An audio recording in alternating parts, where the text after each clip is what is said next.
This is the Detroit Sports Podcast Network. Oh my God!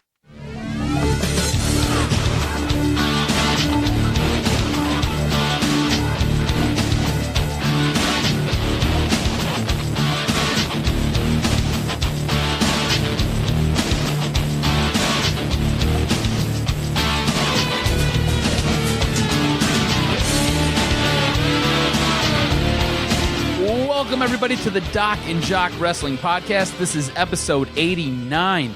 On today's show, it's jam-packed. Seth Rollins says, I'm sorry. We'll tell you all about that. Of course, we're going to go back to this review of this match in history when we take a look at Shane McMahon versus Kurt Angle at the 2001 King of the Ring, as well as some AEW controversy already. And, of course, we're going to review Raw and Smackdown. Doing it with me, as always, he's the one, he's the only. I hope he comes in with some Becky Lynch music this week. He is the Doc, John Macaroon.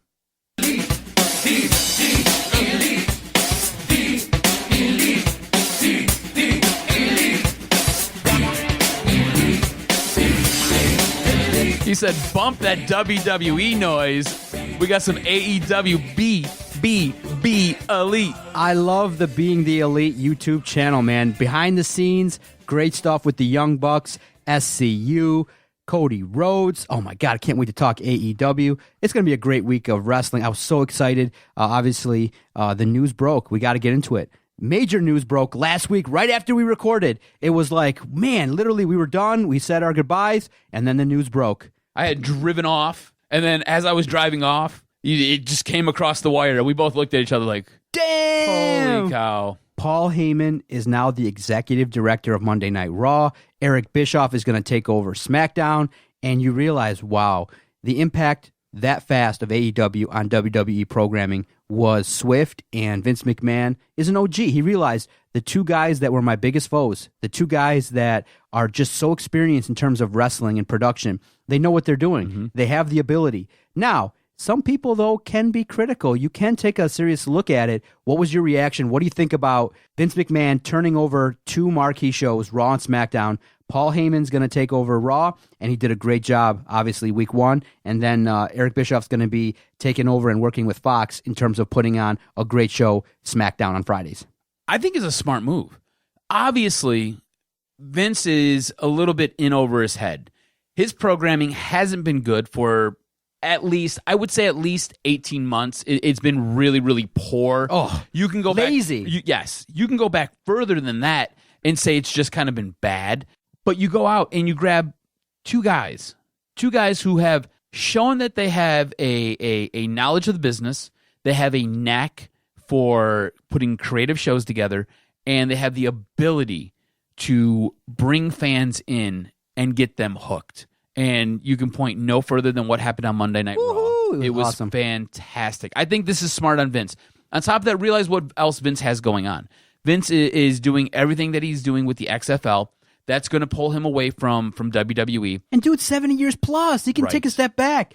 Paul Heyman and Eric Bischoff are respectable. Now, you got to also remember, too, though, that Heyman and Bischoff failed at their respective projects. ECW folded. TNA kind of went a step backwards with Bischoff because he went back to retro WCW, and he made an executive decision to try and compete with WWE. But that was a bad decision. But did they fail because their programming was poor, or did they fail because they ran out of money? So ECW failed because it ran out of money. And that's his job, to make sure it doesn't run out of money. That's true.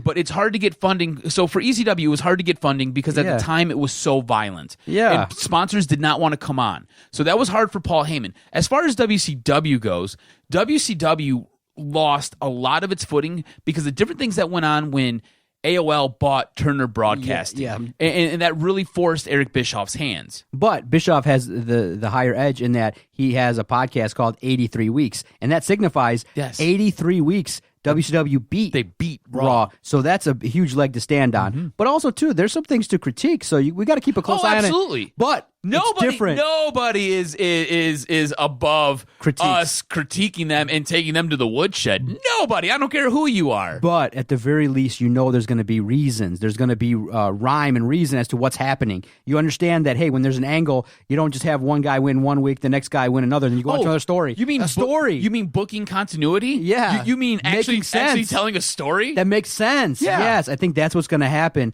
And within a moment, everyone's like, okay, the anticipation built and grew.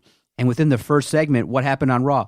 Dude, we had an explosion. 2 people almost died. And Corey Graves let out a holy shit over the airwaves. And we were like, hey, I think everybody was just thrilled that, hey, Monday Night Raw kicked off with a match. Yeah. Braun Strowman comes to the ring, Bobby Lashley comes to the ring, and we got wrestling. And you had both those guys walk to the ring. Normally there's a dude already waiting, and then you have the guy, whoever the marquee name is, come walking down. So no, this was old school. It was great. You got to see it all. Monday Night Raw was so exciting. The internet blew up, was like, this is different. We could see stories. We can see wrestling. We can see some things that are exciting. And everybody was like, what's going to happen? And then right away, I mean, how hard is it to realize, oh, you got AJ Styles and you have Ricochet. Let's put them in a match together. Let's put them in a story. Oh, let's see what happens. And then you reunite the club. And the way you told the story was, oh, now the last couple of weeks, AJ has been going at his boys, Gallows and Anderson. This week, Gallows and Anderson go at AJ Styles. And they say, look, you haven't been hot shit either. So let's handle business. And he loses the match to Ricochet in controversial fashion because early on in the match, AJ had pinned Ricochet, but they said that his foot was outside the ropes, which it was, and they kind of played it up a little bit. But in the end, the club reunited on Raw, and I marked out. And then it was sweet. It was definitely sweet. Can I be a little critical of the build to that match? I thought overall the match was good. Yeah, I thought it was great. I love AJ turning heel. Yeah. I love the backstage segment where they were slapping each other around. I love the Styles clash off the middle rope. I thought it was absolutely crazy. That was sick. I loved all of it. Ricochet's promo was lackluster. Yeah, it seemed like he was fishing for lines. He's got to step it up. Yeah, and this goes back to WWE. Here, read this. Yeah. And Ricochet being like, this is not my character. Yeah. This is not what he would say. I'm uncomfortable. I got to remember this line, otherwise I'm going to get in trouble. That was my biggest critique. At the end of the day, slapping each other's fine. Overall, I thought it was a great story. I thought everything was outstanding for it. Awesome. I thought it was really, really good. Yeah. Did you like the way they teased The Undertaker and then eventually had him cut a promo? I thought it went a little bit long, but at the same time, it was fine. I thought that maybe some physicality between Undertaker and Drew would have maybe enhanced the level, but at the same time, The Undertaker's promos, while it's great to see his entrance, is great. His promos are kind of the same. I'm going to send you to hell, and you're going to die for your soul. It's kind of it's remarkable. Tied and true. It's what it was. It's the same Undertaker promo you've seen ever since you were a small boy. Yeah. Here's the thing. What I liked about this setup, okay, the promo itself fell flat for me because I was like, cool, I've heard this 1,000 times. I don't need to hear it again.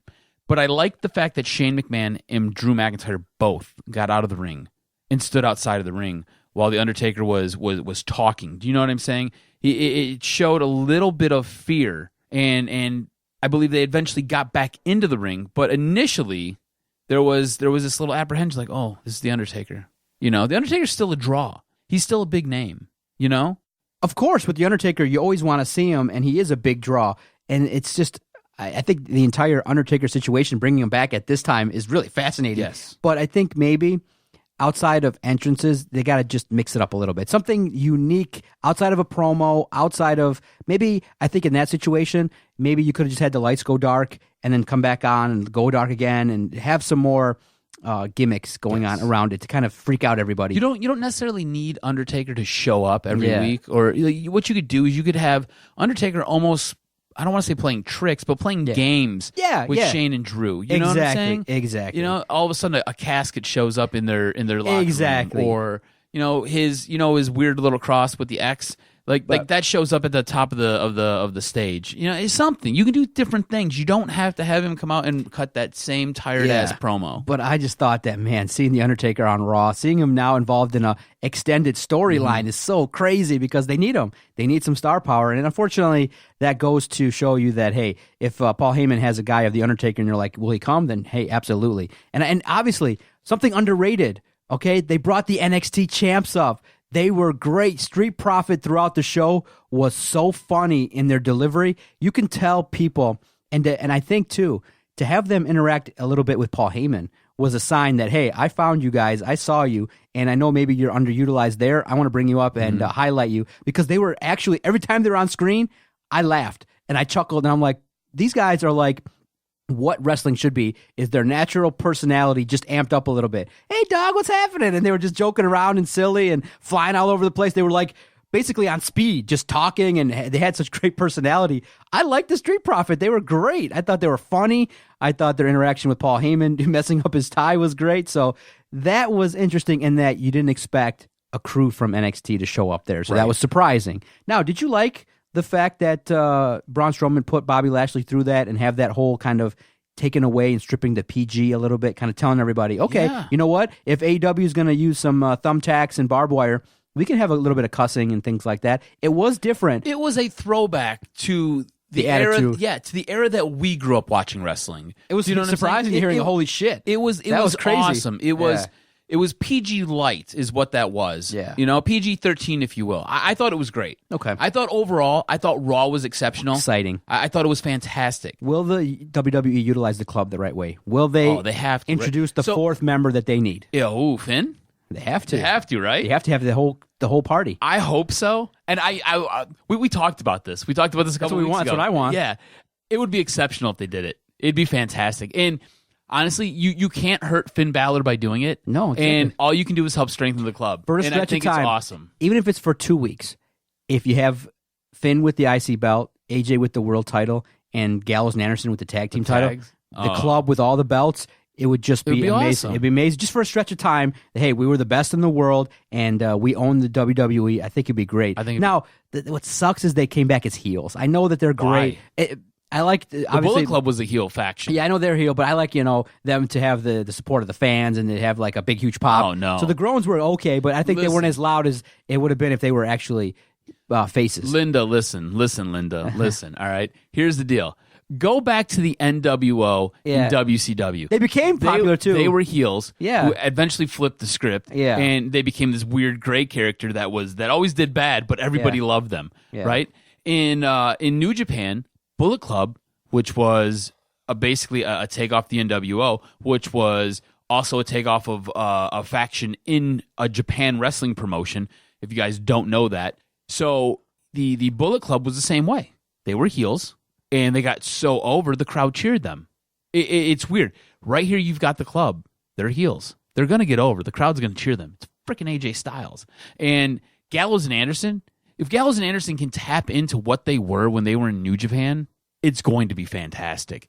And then if you can add Finn Balor in, it's even better. Even better. Something that needs to be even better, though, is SmackDown. Does SmackDown feel like it takes a backseat to Raw? Again, remember for a stretch there, it was like 29 weeks to 1 where SmackDown was dominating Raw, and it felt like Raw was the bastard child, and SmackDown was awesome. The last couple weeks, it really feels like there's been so much attention put on Monday Night Raw that SmackDown kind of gets the leftovers. You're starting to see a little bit of attention given to SmackDown. I mean, Apollo Crews had a great match. Kevin Owens on there was good. So for me, overall, I like the show, SmackDown, but it wasn't as good as Monday Night Raw. That's just a fact. Bottom line, it wasn't as good a show.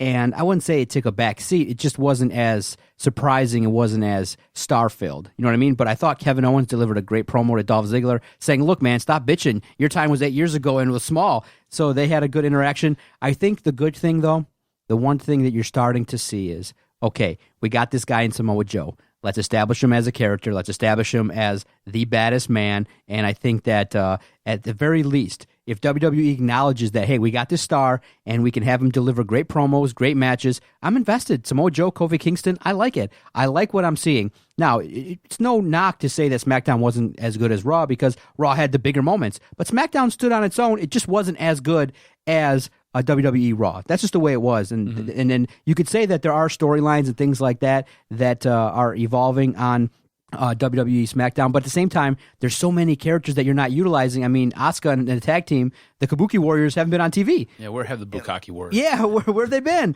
You realize there's so much talent that's being utilized, but unfortunately, with the brand split kind of taking... Would you watch that porno? If those two were... No. No? No. You're not into Asians? Not my thing. What? Not my thing. Latinos? No. No? So overall... White girls?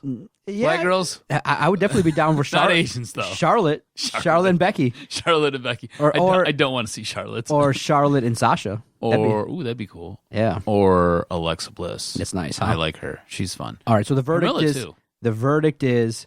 It's Raw day. Raw all day. Yeah, Raw all day. All right, make a comeback. A little stretch of time now. Raw's winning. 32.5 with a no credit to SmackDown's 56. So they've got some work to do.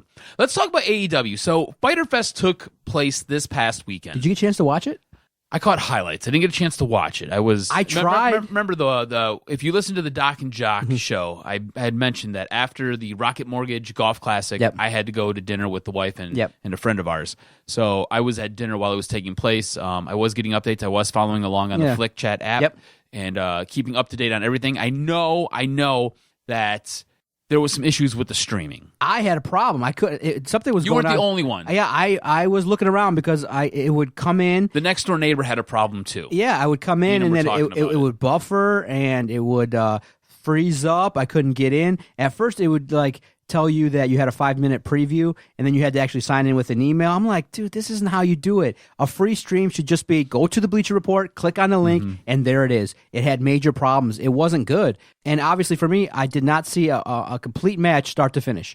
That sucks. That's not what it's supposed to be, especially when you're giving out content and having stuff that's storyline driven. You know, you have Sean Spears come in and develop an angle with Cody Rhodes. You have this great match between Joey Janela and John Moxley, this hardcore match, and I didn't get to see it. It was disappointing. It was frustrating. I tweeted out, I said, if you're going to do it this way, don't ever use Bleacher Report stream again because it wasn't efficient. I guess I got to go back and check it out, but I just felt like it was very, very disappointing second show in that you have a stream that people can't get to. It was widespread because on Twitter, everyone was talking about the garbage stream. Everybody was upset. And I think they're going to have to figure this out, and this might be on Bleacher Report. I don't think it's on AEW, but this is who AEW has decided to partner with. But you got to get it right. So you've got to get it right. You've got to figure something else out. You got to expect at least 250,000 people are going to be watching at the same time, maybe more, especially when as a show progresses, people are like, oh my God, did you see this? Oh my God, did you see that? Did you see Cody Rhodes take a chair shot and what happened there? So let's talk about that chair shot real quick. Okay. So Cody takes an unprotected chair shot to the head from Sean Spears,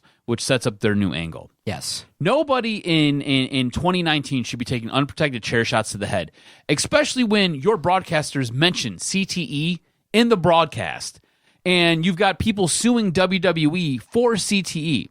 Now, a couple things have happened since this took place. It looked brutal, and Cody did get busted open by it.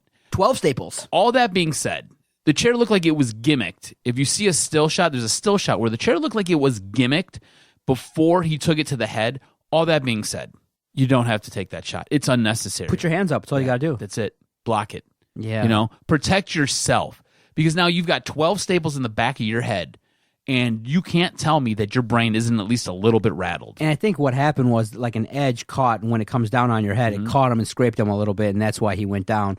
Many people say, look, Cody's not a rookie, that they were doing that for effect, and that, look, wrestling is a major sport, and sometimes people are going to get hurt. And Tony Khan did come out after and say, look, it was an accident, it wasn't executed properly. But that kind of stuff that we saw on Fyter Fest will not take place on TV. No. This will be reserved for pay-per-view type stuff. And they're trying.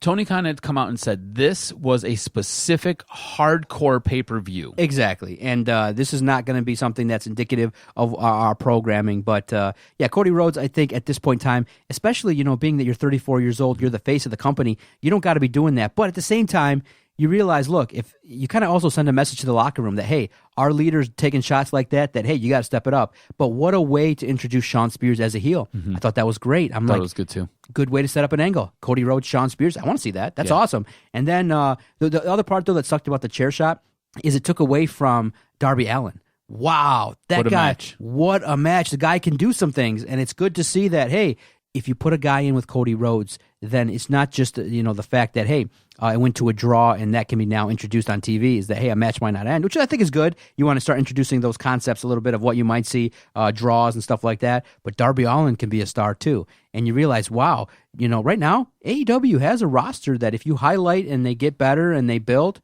they don't need that many more wrestlers, maybe 5 at most, and they don't have to pick from WWE. They can pick from Ring of Honor, they can pick from Impact, they can pick from guys all over the world. And Tony Khan kind of has hinted at it and say, look, we're not really actively recruiting. If we see some money, if we see some storyline potential, we'll do it. But right now, the roster on TV, you're not going to see everybody. Like this pay-per-view, you didn't see Chris Jericho. You didn't see some of the guys. And I think that's good. It's perfect. It's awesome. I like what I saw. Like I said, the stream had to be better. And again, I like the fact a little bit that Moxley kind of is now going really far away from Dean Ambrose. That match with Janela was sick. Did you see the picture after where he showed his back and all the cuts and lacerations? Ooh, thumbtacks on the feet. You had tables wrapped in barbed wire. The crowd was going apeshit regarding everything going on. I thought all in all, from the results, the stories that were evolved were fine. But at the same time, if you can't deliver the product where people can see it, it's not that good. So, Bleacher Report, get your shit together. Let's go. AEW, you might need to find a new streaming partner, or you're going to have to pump some money into Bleacher Report to get their stream fixed. No doubt about it. All that being said, I think Fyter Fest was solid. Solid. I don't think it was as good as Double or Nothing. And the good thing is, too, though, in terms of storytelling, now Omega gets over on John Moxley. Yes. That was good to see. It was good. It was great to see. And I liked the Young Bucks match with Kenny Omega. I thought it was all in all, good matches, solid matches. And like you said now, you're starting to evaluate and you're starting to raise the profile of some of the women wrestlers as well. So AEW is on track, but if you can't get the programming for the eyeballs to see, it's a problem. All right, let's transition to go down memory lane. Match in history. Memory lane, baby. So 2001, King of the Ring. Shane McMahon takes on Kurt Angle. So a little bit of background on this match. So on the May 21st episode of Raw is War, remember when Raw was War, McMahon interrupts Kurt Angle's celebration of regaining his Olympic gold medals back from Chris Benoit. Everybody remember Chris Benoit? I loved him. This previous night at Judgment Day, so Chris Benoit ends up beating Kurt Angle at Judgment Day, takes the gold medals. The following day, Angle gets those back. Shane McMahon comes out of the ring, interrupts everything. McMahon announced that WCW was coming back and mocked Angle, which led to Angle executing an Angle Slam on McMahon. On the June 11th episode of Raw is War, McMahon attacked Angle with an Angle Slam after Angle was attacked by The Undertaker. This led to the match between Angle and McMahon at the King of the Ring. Now the match. So Kurt Angle fights earlier in the pay-per-view. Yes. Takes on Christian, beats Christian. They were friends at the time. Shane McMahon comes down to the ring and causes a little bit of interference and a little bit of a disturbance. Angle ends up winning that match. Now we fast forward to the main event. That was, I think, the first or second match on the card that night. Yep. So this is the second to last match on the card. Street fight rules. Tonight. Yes, street fight rules. So it's a street fight match between Angle and McMahon. The match kind of went back and forth. Angle dominated early in the match until Shane kind of gets a little bit of control. The action ends up spilling outside the ring where both men start using weapons and different things around the arena. The most notable part of the match occurs when Angle fails to suplex McMahon through a plate glass window.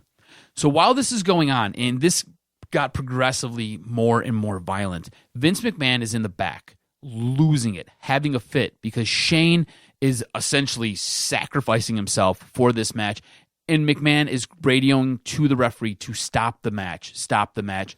And the referee's put in a weird spot because he's got the head of the company saying, kill the match, while he's got the head of the company's son, and I believe at this point Shane is the CEO of the company, saying, you won't stop this match. Let this match continue.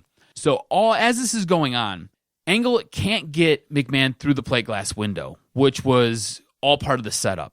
It took multiple attempts to break through this glass. And with each time going through, you see the thud of like his back hitting the glass and then his like kind of shoulder neck area hitting the floor. He lands on his head and neck over and you're over like, dude, and over. And then when he finally went through, the thud was sickening. Yes. It was scary. I was thinking, man, you know what? He died. Yeah.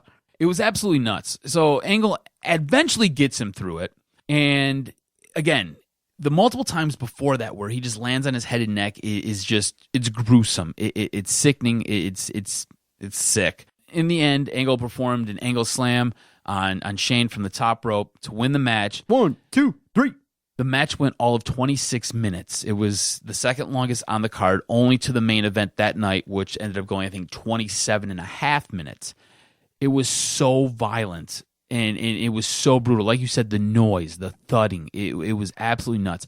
What I will say is this match, I think, solidified Shane to that locker room. Yes, exactly. And I think that's where sometimes you wonder why Cody Rhodes would take a chair shot, unprotected. The thinking is, too, that a lot of these guys want to fight the notion that it's fake. Mm-hmm. I think that's the first thing that people think is, oh, what's this fake wrestling about? And Shane McMahon sets the tone for the locker room by saying, look, I'm one of the beneficiaries. I'm a guy that's upper echelon. I'm a management, but I'm willing to do this. And I think a lot of wrestlers gain respect for the fact that he was willing to take scary bumps. But yeah, at that time, I think Vince might have been correct in terms of really radioing in to stop it, because here's the thing. There have been major mistakes. And remember, too, that in time, there's been wrestlers that have lost their lives because of gimmicks. And so there's this fine line of how much violence is too much. And you got to remember that ECW is going on, and there's this fine line of protecting wrestlers and using the high spots at the right time. But it's the King of the Ring.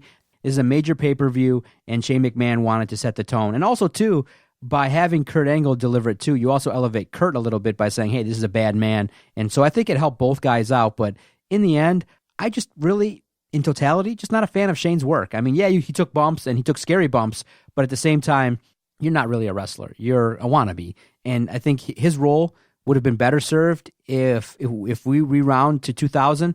He would have been the best, I think, of all time. He would have been the best manager of all time. He would have been a great speaker. He would have taken a guy, maybe you put him with a Kurt Angle, you put him with a John Cena, an advocate, somebody that, hey, I'm with this guy, he's serious business. And then you could do all the vignettes and the skits, all the talking. Shane McMahon's an excellent talker. I mean, look, perfect right now. He could be a valet for Drew McIntyre. I believe it. I liked seeing The Undertaker and Drew McIntyre back and forth with Shane there listening. I think Shane would have been a better manager than an in-ring performer, because now he's 50 years old and still doing it, taking up a lot of time. I think his role needs to be on TV, but not wrestling. Period. I mean, you've done 5-6 matches. You've dove off of cages. You've fallen off of things. You've taken massive bumps. Why keep doing it? Why? Your love of wrestling is that strong? Look, be on TV. You could cut promos. Take 12 minutes if you want.